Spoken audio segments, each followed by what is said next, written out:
Hello all, welcome to Tech Capture. So in this video we are going to discuss about a very important feature in BigQuery. So though it is not much complex and very simple feature, but it is important to know about it, that is a BigQuery external table. So in lot of interviews, lot of certifications exam like a data practitioner and data engineer, even in the architect exam sometimes it is asked about the BigQuery external table. What is a BigQuery external table? So I thought just create video on that. So let's see what is a BigQuery external table and how it is different than regular BigQuery tables. Okay, so let's first see what is external table, and then we'll go to the Google Cloud Console and I will show you demo how we can use a external table, how we can create the external table, and what are the benefits of using the external tables. Okay, so let's first try to understand the external table. So I added all these keywords and highlighted in a bold, so you will get a better idea. So an external table in BigQuery is a table that reference stored outside of BigQuery, such as in Google Cloud Storage. So this is important thing: storage, Google Drive, or any other external data source. So we can query the data using external table. We can see the data, we can query the data which is not in BigQuery but it is outside of BigQuery. Outside means where it can be in storage bucket or Google Drive or any other external data source. We can query that data without loading into BigQuery. So you can see, unlike a native BigQuery table, the data is stored in BigQuery. So external tables allow you to query the data directly from its source. So you don't need to load, let's say suppose you have CSV file, you don't need to load in BigQuery. Without loading, you can directly query it from the storage bucket. So I will tell you one good use case also why we need external table. The main question is why we need external table. I will show you a very good use case here which I used in a practical way in real-time project. But there are some features and there are some limitation we have to understand while using the external table. That in external table you can query the data without loading the data into BigQuery. So you can work with CSV data, JSON data, Auro, Parquet, ORC, and Google Sheet as well. Okay, but one limitation: you can only read the data. You cannot insert, delete, or update data because you are not loading the data into a BigQuery. You are simply connecting your external data source and querying your external data without loading into a BigQuery. And there might be a performance or queries might be slower because the data is not stored in the BigQuery. So it will make a call to your cloud storage bucket and then fetch the data from the storage bucket. I'm giving the example of storage bucket here. Okay, so use case: query large data set in GCS, analyze real-time frequently changed data without copying into BigQuery, and perform ad hoc queries on the external data set without incurring the storage cost. So if you are not storing the data in BigQuery, there is no storage cost. You will be charged only for your query. Okay, so that is the simple concept of external table. Now let me tell you one simple use case here where we can use, or where I have implemented external table as a simple use case. Let me just go to VS Code. Okay, so I'm on my VS Code and let's take an example. So daily I get a multiple employee data file from a source system. So daily I get a different data, but my data format or file format is same, like data underscore 1st of March, data underscore 2nd of March, data underscore 3rd of March. So this is the date format, like 010225 020325. So in that format I get. So on first date I got data for first 5 employee, second day I got data for next 5 employee, third day I got data for then again next 5. Likewise I have thousands of file I am getting on daily basis. So let's say I have last 5 years of data. Now I don't know, I have to find employee or I have to analyze this data. So if all these files are in storage bucket, let's upload these files in storage bucket. Okay, so I'll go here and I will go to the storage bucket and I will upload that file in a storage bucket, and then see how we can analyze the data. If these, we are taking example of only 5 files, but let's say there are thousands of files. Okay, so let's say I will create one bucket. So let's create one bucket here. I will just create one bucket. I will give a name as OTT and some like external table demo. Okay, some name I am giving, and I'll simply create this bucket, and in this bucket I will upload all these 5 files. So let's say suppose I want to check the employee is available in which file. It is very difficult to check in the storage bucket. So let's say I am uploading, I have all these files available in storage bucket. I am just giving example of 5 days, but let's assume we have thousands of file with such data. Okay, so now we have all these five and we have to analyze this data. We don't want to analyze only a 5 employee, we have to analyze all the employees.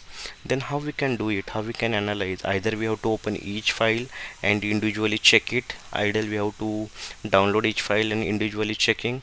So it is very hectic to check and analyze this data. So we can do it in BigQuery using the external table.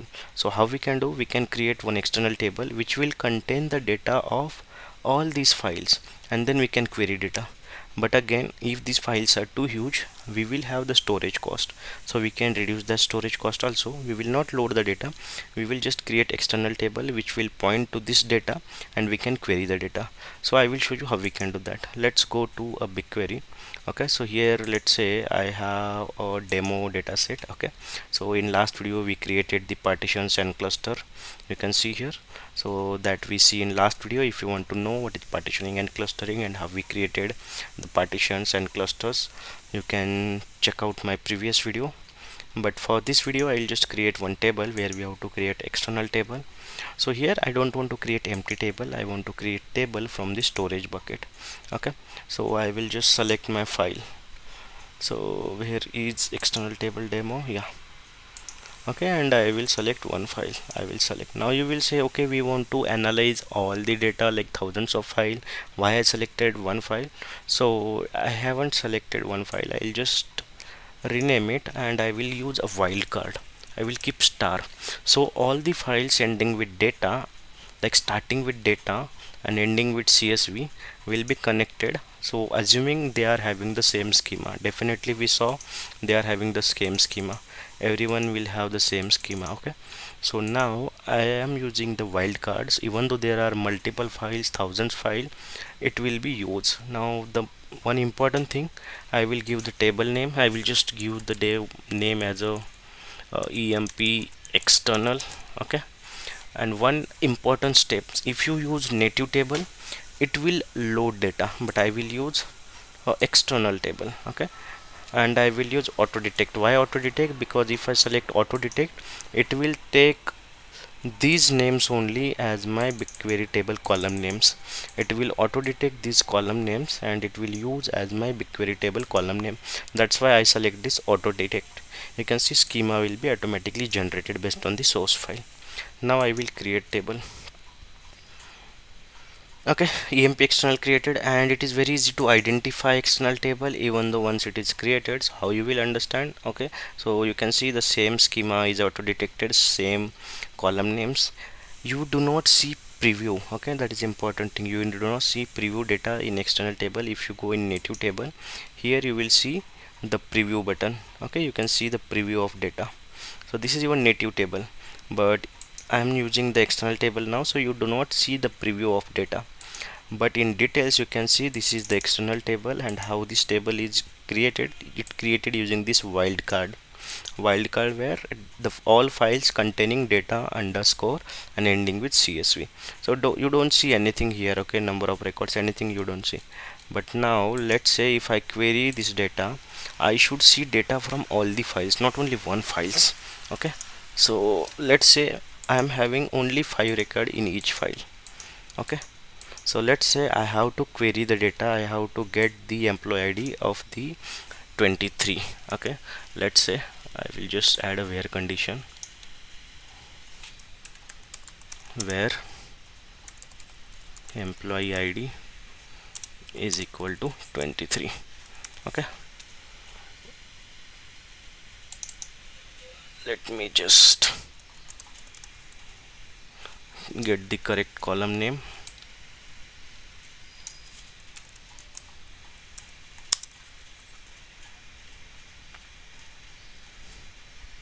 Yeah, employee ID is 23. Let me execute.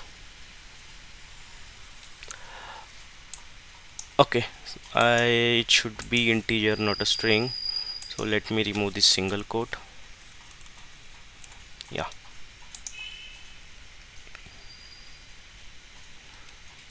Okay, so Mary Johnson 23, let's check. Correct. Yeah, it's Mary Johnson. Any data I can. Let's now remove the where condition and see how many column, how many records are there. So it should be all tables data, all CSV files data should be there, and it treat as a single table.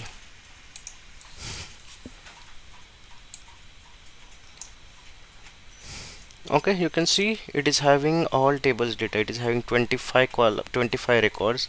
25 records means 5 from each file. 5, 10, 15, 20, 25. So it queried all the data without storing the data. We are querying, and let's say if we query the data and see the job information, so you will see okay, here it is not showing, but we are not storing any data. We can see in here we are not storing any data, so it will not show the byte of the storage. If we see this native table, you will see the details of the storage. Yeah, so the total bytes, active bytes, so we will be charged for the storage. But here in external table you will not be charged for the storage because you are using the external table and you are just querying your data.